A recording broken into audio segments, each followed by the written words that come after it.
Hoy en Memorias de Pez hablamos de uno de los grandes imperios que había en América antes de la llegada de los españoles. La historia de una civilización guerrera, avanzada en muchos aspectos, pero que no había alcanzado el desarrollo tecnológico de las grandes potencias europeas. Un imperio cuya capital llegó a ser una de las ciudades más increíbles de la historia. Hoy en Memorias de Pez, la historia del Imperio Azteca. Vale, lo primero de todo aclarar el tema del nombre y el origen de la civilización. Todo comenzó en un lugar que aún hoy en día no se sabe muy bien dónde se situaba, llamado Aztlán. Sus habitantes eran los aztecas, palabra que significa los que vienen de Aztlán.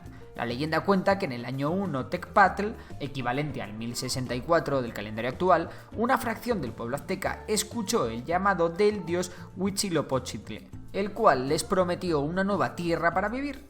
Los que se fueron a la aventura llegaron al lago de Texcoco, sobre el que se erige hoy la Ciudad de México, y donde muchos años después, allá por el 1325, fundaron la ciudad de Tenochtitlán. Allí este pueblo creó su propia identidad, y aunque venían de Aztlán, ya no se identificaban como aztecas, sino como mexicas. Desde entonces el pueblo se llamó a sí mismo Mexica, e incluso los españoles les llamaron siempre mexicas o mexicanos. No fue hasta 300 años después de la conquista española cuando los historiadores anglosajones comenzaron a llamar a los mexicas aztecas para distinguir el gentilicio mexica del de mexicanos.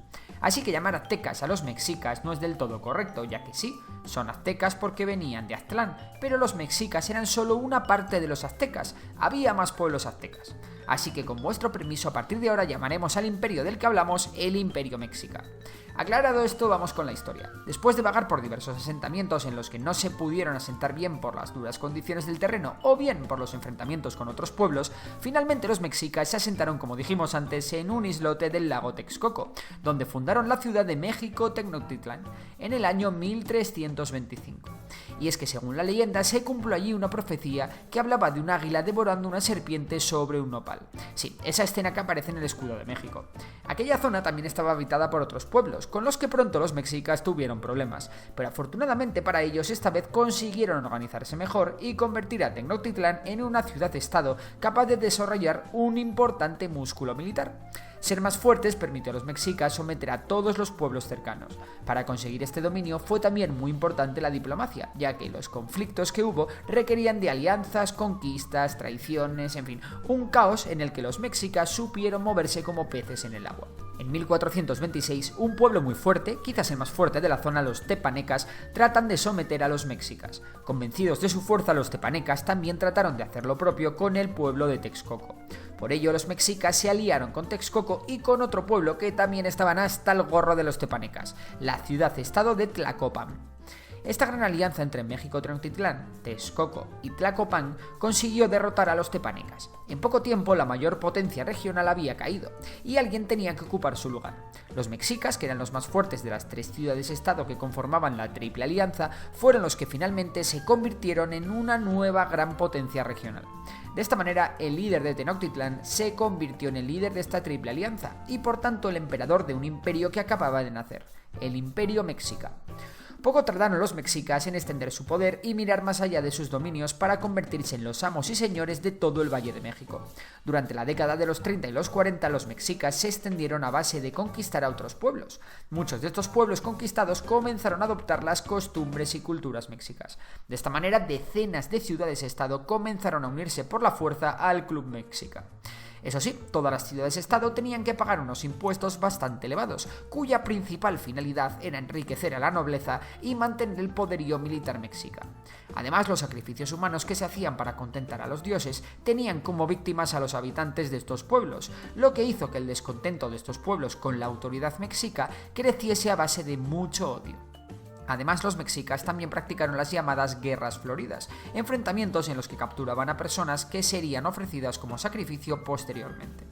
Lo que perseguían con estos sacrificios eran cosas como que saliese el sol, que lloviese o que fuesen bien las batallas. Pero la venganza vendrá más tarde. De momento estamos a mediados del siglo XV y el Imperio Mexica está intratable, aumentando su influencia, su poder y tejiendo redes comerciales hacia el sur, tanto en la costa atlántica como en la costa pacífica. Además, en 1440 llega al poder el gran Moctezuma I, un emperador fuerte que dejó un legado importantísimo con la construcción de imponentes templos, entre los que destaca el gran templo de Tenochtitlan. Tenochtitlan, que habréis visto en muchas ilustraciones. Además, Moctezuma comenzó una serie de conquistas que se extendieron más allá de los límites del Valle de México, conquistas que fueron ampliadas y consolidadas por nuevos emperadores, que hicieron de esta época la época dorada del Imperio Mexica, una época de prosperidad y crecimiento económico casi sin precedentes en América. De hecho, el Imperio Mexica se convirtió en el entonces mayor imperio de la historia en Mesoamérica. Tanto es así que en sus dominios habitaban entre 3 y 4 millones de personas, unas cifras altísimas para la época, ya que de aquellas la población mundial en general y la de América en particular era muy pero que muy reducida. Toda esta población estaba organizada en diversas clases sociales. En la cúspide de la pirámide estaba el emperador. Inmediatamente debajo estaba la nobleza, una clase social privilegiada, rica y que controlaba la vida política, religiosa y militar del imperio. Luego estaba el pueblo, a la cabeza del pueblo estaban los comerciantes o mercaderes y debajo de estos los plebeyos, es decir, el campesinado. Y por otro lado estaban los esclavos, que solían ser prisioneros de guerra, delincuentes o morosos. Al contrario que con los europeos, es verdad que el trato a los esclavos era relativamente humano. Esto de las clases sociales era muy importante, ya que podían condicionar tu vida. Lo bueno del Imperio Mexica, que no observamos en otras civilizaciones como en la romana o en las europeas, es que no eran cerradas, y cualquier persona, incluso un esclavo, podía llegar a ascender de clase. En cuanto a la economía del imperio, fue bastante floreciente. Se basaba en un sistema fiscal bastante bien ordenado, en la agricultura, en algo de ganadería y en el comercio. Un comercio en el que se utilizaba el trueque, intercambiándose piedras preciosas, productos manufacturados, esclavos, comida, armas, en fin, un poco de todo. Pero todo este esplendor y desarrollo se iba a truncar con la llegada de los españoles a América en 1492 de la mano de Cristóbal Colón. Para 1502 los españoles aún no habían llegado a los territorios del Imperio Mexica. En ese año asciende al poder Moctezuma II, un hombre muy religioso y muy sensible a las profecías. 5 años después de la llegada de Moctezuma al poder, las tropas españolas de Hernán Cortés desembarcan en los territorios del actual México, llegando con sus barbas, armaduras, caballos, perros de presa, armas de fuego. Imaginaros cómo los mexicas tuvieron que flipar al ver a aquellos señores, pues tanto alucinaron que el propio Moctezuma creyó que eran los hijos del dios Quetzalcóatl, que según la profecía iba a regresar a la tierra. Sobre todo esto tengo un vídeo que os dejo en la descripción, pero aún así lo vamos a resumir brevemente. El problema que tenían los españoles era muy sencillo. Eran pocos, muy pocos, apenas 500 hombres repartidos en 11 barcos. Afortunadamente los españoles se encontraron a Jerónimo de Aguilar, un náufrago español que había aprendido maya. También tras ganar una batalla y recibir un grupo de doncellas por ello, Hernán Cortés conoció a la Malinche, que hablaba maya y náhuatl. Gracias a ellos dos, Hernán Cortés podría comunicarse con los mexicas.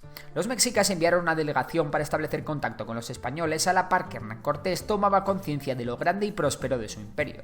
Tras destruir sus propios barcos para evitar que nadie huyese, Hernán Cortés se centró en buscar alianzas para aumentar su número. De esta forma consigue que los tlaxcaltecas, grandes enemigos de los mexicas, se uniesen a sus filas. Y es que los enemigos de los aztecas estaban hartos de pagar tributos y ser atacados por los mexicas, así que no era difícil convencerlos para unirse a la misión española de acabar con los mexicas. Finalmente los españoles llegaron a Tenochtitlán en noviembre de 1519. Allí alucinaron con la ciudad, a la que compararon con Venecia por sus canales, y que de aquellas era la ciudad más grande de América con 300.000 habitantes. Moctezuma recibió a los españoles con todos los honores. Sin embargo, Cortés, para quien tener al emperador significaba tener el imperio, no tardó en apresar a Moctezuma. En abril de 1520, Cortés partió junto a algunos hombres de la ciudad para enfrentarse a los soldados de Narváez, el gobernador español en Cuba, quien había mandado una expedición para apresarlo por haberle desobedecido. Al cargo de Tenochtitlán se quedó su segundo, Pedro de Alvarado. A Cortés las cosas le fueron bien. No solo no fue derrotado, sino que engrosó su ejército con algunos hombres de Narváez. Sin embargo, en Tenochtitlán se lió gorda. Los ánimos aztecas estaban muy caldeados por la presencia española. Temeroso de una emboscada, Alvarado ordenó un ataque sobre el Templo Mayor, llevando a cabo una gran matanza. Tras la matanza, el pueblo azteca se rebeló contra los españoles y estos fueron acorralados. Moctezuma fue obligado a salir para calmar a su gente, pero los mexicas lo vieron como un traidor y lo mataron a pedradas. Los españoles trataron de escapar de Tenochtitlán la noche del 30 de junio de 1520, durante la llamada Noche Triste. Gran parte de las fuerzas españolas fueron destruidas por los mexicas y el gran tesoro de Moctezuma se perdió. Sin embargo, Hernán Cortés pudo escapar a Tlaxcala, tras salir victorioso con los restos de su ejército y 1000 tlaxcaltecas en una batalla en la que los mexicas le superaban en 10-1 en número. Sin embargo, una carga épica de caballería española sobre el alto mando mexica permitió a los españoles descabezar al ejército mexica y ponerlo en retirada. Tras este episodio, Cortés reorganizó sus fuerzas, pidió envió refuerzos al Caribe y organizó una gran ofensiva junto con sus aliados indígenas. Pero es que además la biología jugó un papel fundamental, y es que Tenochtitlan sufrió un brote de viruela en el que murió el sucesor de Moctezuma y diezmó mucho tanto a las fuerzas de la ciudad como a las del resto del imperio. Se estima que durante esa epidemia murieron de 2 a 3,5 millones de indígenas. En Tenochtitlan, Cuauhtémoc tomó el poder, pero su reinado duró más bien poco. En abril de 1521, con la viruela campando a sus anchas, con decenas de miles de aliados y con unas tácticas mucho más avanzadas, los españoles comenzaron el asedio de Tenochtitlan, un asedio que no terminó hasta agosto, cuando la ciudad se rindió y fue borrada del mapa para siempre. En su lugar se edificará la actual Ciudad de México. El Imperio Mexica había llegado a su fin. Ahora era el turno del Imperio Español. Pero ¿tú qué opinas? ¿Podrían los aztecas haber hecho algo más para salvar su imperio? Si te ha gustado el vídeo ya sabes que puedes suscribirte al canal, darle a like, y si te gusta la economía, suscribirte a mi canal de Memorias de Tiburón. Por lo demás, un saludo y hasta la próxima.